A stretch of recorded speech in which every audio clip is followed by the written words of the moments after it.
Comparative effectiveness of telesimulation versus standard simulation for minimal invasive surgery essentials skills training. Experience in a pediatric surgical simulation center from Garrahan Children's Hospital, Buenos Aires, Argentina. Nothing to disclose. In-person proctor trainee simulation-based education had been our standard choice for MIS skills training programs development since 2012.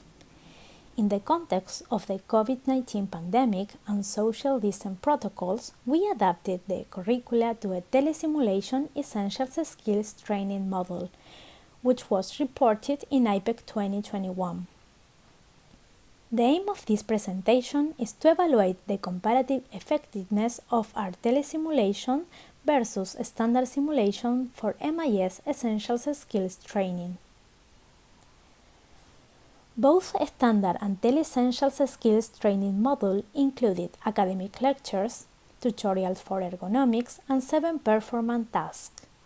The hands-on practice was scheduled into 2 sessions of 3 hours.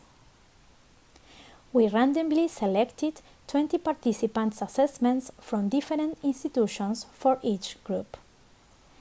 The group had accessed all the content through an online campus and completed their hands-on practice with a proctor through a virtual meeting platform. S group had attended conferences and hands-on practice at the simulation center with an on-site proctor. Both groups had the same educators giving summative feedback and debriefing. The assessed tasks were 3: circle cutting pattern, extracorporeal Rueder knot, and intracorporeal square knot. For each task, initial score adapted from goals and time, and final score and time were registered. Data was analyzed with the RStudio software program. At precision cutting, we observed a significant improvement in the score as well as a significant decrease in time between the initial and final assessments independently for T and S groups. When comparing the achieved progress between both groups, there were no statistical significant differences between T and S groups. We observed a similar pattern for the extracorporeal Rueder knot task, showing a considerable and almost parallel progress in the initial and final assessments for both T and S groups.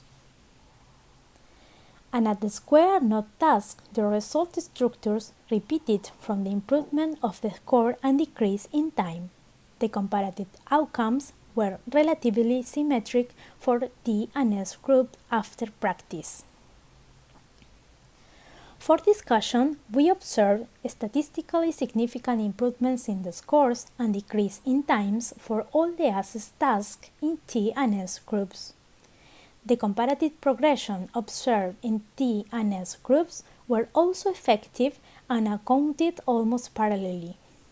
Data analysis showed that close performance could be achieved with both strategies.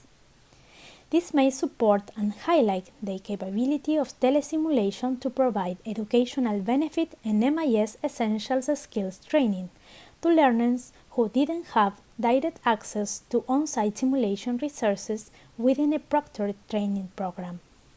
Thank you.